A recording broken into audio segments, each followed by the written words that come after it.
ആദ്യമായി നമ്മുടെ നാട്ടിൽ നിപ്പ വർഷങ്ങൾക്ക് മുൻപ് റിപ്പോർട്ട് ചെയ്യുന്ന അന്ന് കോഴിക്കോടൊക്കെ ഉണ്ടായ സാഹചര്യങ്ങൾ നമ്മൾ കണ്ടതാണ്. പിന്നീട് ഉള്ള വർഷങ്ങളിൽ ചില കേസുകൾ റിപ്പോർട്ട് ചെയ്യപ്പെട്ടിട്ടുണ്ടെങ്കിലും ഒരു വലിയ ഭയം നിറയ്ക്കുന്ന സാഹചര്യങ്ങളിലേക്കൊന്നും പോയിട്ടില്ല. കാരണം നമ്മുടെ അനുഭവ സമ്പത്ത് നമുക്കതിനെ മറികടക്കാൻ നമ്മളെ പ്രാപ്തരാക്കി എന്നതാണ് വ്യക്തമാകുന്നത്. ഇത്തവണയും നമ്മൾ ഇതും കടന്നു പോകാനുള്ള ഒരു ഉറപ്പും ആത്മവിശ്വാസവും അതിനുള്ള സംവിധാനങ്ങൾ നമുക്കുണ്ട് എന്നത് എല്ലാവരും ഓർക്കേണ്ടതാണ്. അതുകൊണ്ട് വളരെ ജാഗ്രതയോടെ പക്ഷം മുന്നോട്ട് പോകണം. എന്താണ് ഇതിൻ്റെ നമ്മൾ എടുക്കേണ്ട അല്ലെങ്കിൽ നമ്മൾ സ്വീകരിക്കേണ്ട കാര്യങ്ങൾ എന്നൊക്കെ വേഗത്തിൽ നോക്കാം.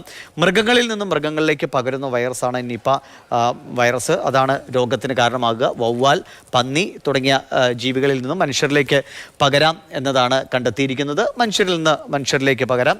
അസുഖബാധിതരെ പരിചരിക്കുന്നവരിലേക്ക് അതിവേഗം ഈ അസുഖം പടരും എന്നത് തന്നെയാണ് ഏറ്റവും പ്രധാനപ്പെട്ട ഒരു കാര്യം. അതുകൊണ്ടാണ് അടുത്ത സമ്പർക്കത്തിലുള്ളവരെയൊക്കെ അതിവേഗത്തിൽ തന്നെ നിരീക്ഷണത്തിലേക്ക് മാറ്റുകയും വേണ്ട മുൻകരുതൽ എടുക്കുകയും ചെയ്യുന്നത്. ഒപ്പം തന്നെ ആശുപത്രി ജീവനക്കാർ വളരെ അധികം ശ്രദ്ധിക്കണം എന്നതാണ് നിപ്പ വൈറസ് ബാധയിലെ ഏറ്റവും പ്രധാനപ്പെട്ട ഒരു കാര്യം.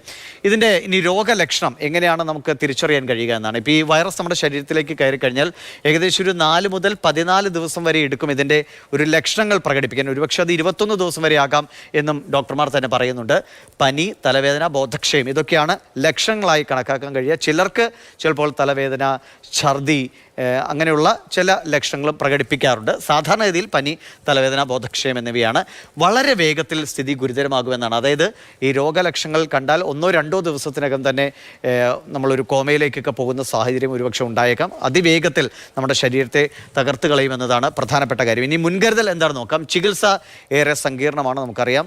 ഇത് പിടിപെട്ട് കഴിഞ്ഞാൽ രക്ഷപ്പെടുക എന്നത് വളരെ ബുദ്ധിമുട്ടേറിയ കാര്യമാണ്. ആൻറ്റിബോഡിയൊക്കെ എത്തിച്ചുള്ള ചികിത്സകൾ ലഭ്യമാക്കുന്നുണ്ടെങ്കിലും പ്രതിരോധം തന്നെയാണ് പ്രധാനം. അത് ചെയ്യേണ്ട കാര്യങ്ങൾ: വവ്വാൽ കടിച്ച പഴങ്ങൾ കഴിക്കാതിരിക്കുക, വവ്വാലിൻ്റെയൊക്കെ സാമീപ്യം കൂടുതലുള്ള സ്ഥലങ്ങളിലേക്ക് പോകാതിരിക്കുക, ഒപ്പം മാസ്ക് ഉപയോഗം കൃത്യമായി തുടരുക, സാമൂഹിക അകലം പാലിക്കുക. ഇതൊക്കെ വളരെ നിർബന്ധമായും ചെയ്യേണ്ട കാര്യങ്ങളാണ്. നമ്മളതിലൊരു ഉപേക്ഷ വിചാരിക്കരുത്. കാരണം മഴയാണ്, മഴക്കെടുതികളുണ്ട്, അതിനിടയിലാണ് മറ്റ് പകർച്ചവ്യാധികൾ, അതിനിടയിലാണ് ഈ നിപ്പ വൈറസിൻ്റെ സ്ഥിരീകരണം കൂടി വരുന്നത്. അതുകൊണ്ട് എല്ലാ തരത്തിലും നമ്മൾ ഒരു വീർപ്പുമുട്ടുന്ന ഒരു അവസ്ഥയിലാണ്. അതുകൊണ്ട് നമ്മുടെ അശ്രദ്ധ കൊണ്ട് ഈ രോഗം പടരാനോ നമ്മളിലേക്ക് രോഗം വരാനോ നമ്മൾ ഇടയാക്കരുത്. ശ്രദ്ധ കൃത്യമായി പുലർത്തുക.